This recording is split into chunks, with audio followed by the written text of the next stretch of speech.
Friends, करवा चौथ की हार्दिक शुभकामनाएं आप सभी बहनों को। और चौथ माता आप सबके सुहाग को अमर रखे, सदा सुहागन रहिए, मेरा यही आशीर्वाद है। और आप लोग बहुत प्यारा सा एक चौथ माता का कहानी भाभी सुनाने जा रही हैं। और भाभी आप भी कुछ बोलिए। नमस्ते, आप सभी बहनों को करवा चौथ की हार्दिक शुभकामनाएं। और आप भी मेरे चैनल को सपोर्ट करिएगा। हाँ, इनके चैनल का नाम है, अपना चैनल का नाम बोल दीजिए। मंजू पांडे 30। यस। तो फ्रेंड्स, इनका भी चैनल, नया चैनल है, आप लोग सपोर्ट करिए। यूट्यूब पे आई हैं बहुत हौसला लेके, और आप लोग बहुत प्यारा सा एक कहानी सुनिए भाभी के मुँह से। चलिए।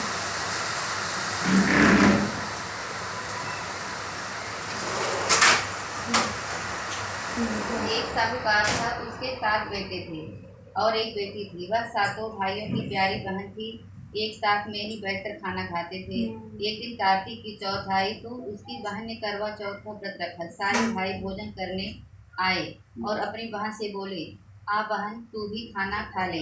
उनकी माँ बोली, आज खाना नहीं खाएगी, इसका करवा चौथ का व्रत है, जब चांद निकलेगा तभी खाना खाएगी। तो उसके भाइयों ने छल कपट से जंगल में आग जलाकर छलनी में से चांद दिखा दिया। तो वह अपनी भाभियों से बोली, चलो भाभी, चांद निकल आया है, अर्घ दे लो। तो उसकी भाभी बोली, ये तो तेरा चांद निकला है, हमारा तो रात को निकलेगा।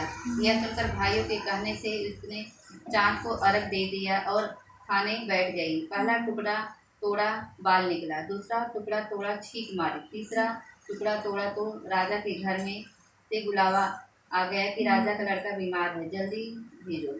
माँ ने लड़की के पहनने के लिए 3 बार संदूक खोला। तीनों बार सफ़ेद कपड़े निकले। अब उसको सफ़ेद कपड़े पहनाकर भी ससुराल भेज दिया।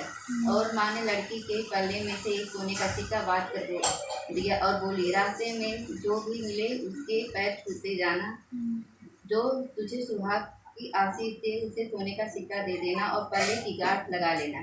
अब उसे रास्ते में जो कोई भी मिला सबके पैर छुए, पर किसी ने भी सुहाग की आशीष नहीं दिया। अब वह ससुराल में आई तो दरवाजे पर छोटी ननद खड़ी थी।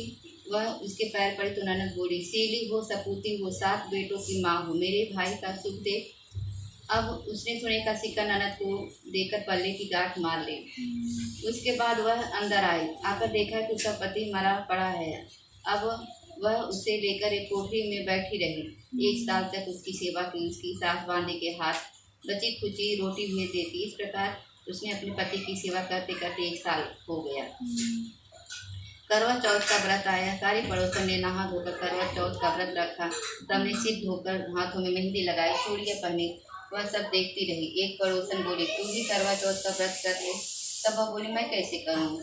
तो वह बोली, चौथ माता की कृपा से सब ठीक हो जाएगा। उसके कहने से उसने भी व्रत रखा। थोड़ी देर के बाद उस करवे बेचने वाली आई। करवे लोरी, करवे लो, भाइयों की प्यारी करवे लो, ये करवे वाली, मेरे को भी करवे दे जा। वह कहने लगी, मेरी दूसरी बहन आएगी, वो तेरे को करवे देगी। दूसरी आई, करवे लोरी, करवे लोरी, भाइयों की प्यारी करवे लोरी, ऐ करवाली, मेरे को भी करवे दे जा। तो वह बोली, मेरी तीसरी बहन आएगी तो करवे देगी। इस तरह 5 बहन आकर चली गई, किसी ने भी करवे नहीं दिए। फिर छठी बहन आई, वो बोली, मेरी 7वीं बहन आएगी, वह तुझे करवे देगी, बस तू सारे रास्ते में कांटे बिखेर कर रख देना। जब वह खूब चिल्लाती हुई आएगी तो उसके पैर में कांटा चुभ जाएगा, तब तू सुई लेकर बैठ जाना और उसका पैर पकड़कर छोड़ना मत, और उसके पैर से कांटा निकाल देना, तो वह तेरे को आशीर्वाद देगी। भाई जियो, साईं जियो। जब वह मुझे आशीर्वाद देगी तो तुम उसे से करवे मांग लेना। जब वह तुझे करवे दे जाएगी फिर तू उजमन करना, फिर तेरा पति अच्छा हो जाएगा। अब वह वैसा ही किया। सारे रास्ते कांटे बिछा दिए। जब वह करवे लेकर खूब चिल्लाते हुए आई तो उसके पैर में कांटा चुभ गया। उसके पैर पकड़कर छोड़ा नहीं और कांटा निकाल दिया। तो उसने आशीर्वाद दिया। वह बोली, जब तूने मुझे आशीर्वाद दिया है तो करवे भी देकर जा। तो वह बोली, तूने तो मुझे ठग लिया। यह कहकर उसने करवे दे दिया। अब वह करवे लेकर उससे उजामा की तैयारी की। व्रत रखा। राजा का लड़का ठीक हो गया। वह बोला, मैं बहुत सोया। वह बोली, सोए नहीं, 12 महीने हो गए तेरी सेवा करते करते। फिर चौथ माता का उजामन अच्छी तरह से किया। अब वह चौथ माता की कहानी सुनी, उजामन किया। अब ये दोनों चौसर खेलने लग गए।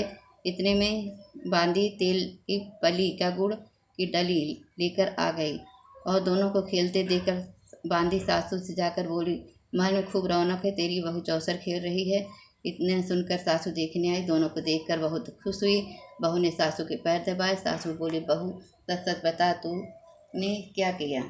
उसने सारा हाल अपनी सासू को बताया। राजा ने सारे महल में ढूंढा पिटवाए कि अपने पति की जीवन की सुरक्षा के लिए बहनें करवा चौथ का व्रत रखें और पति करवे को अपने पीढ़ा से जाकर उजामन करे। हे चौथ माता, जैसे राजा की लड़की को जीवन दान दे वैसे सबको किसी को भी देना। करवा चौथ बेटी के पहले सबके करी उसके साथ कर बाद सबके साथ प्रेम करना। आप लोग को कहानी कैसी लगी कमेंट करके ज़रूर बताना। जय हो करवा माता, जय हो चौथ माता, गणेश भगवान सबकी जय हो।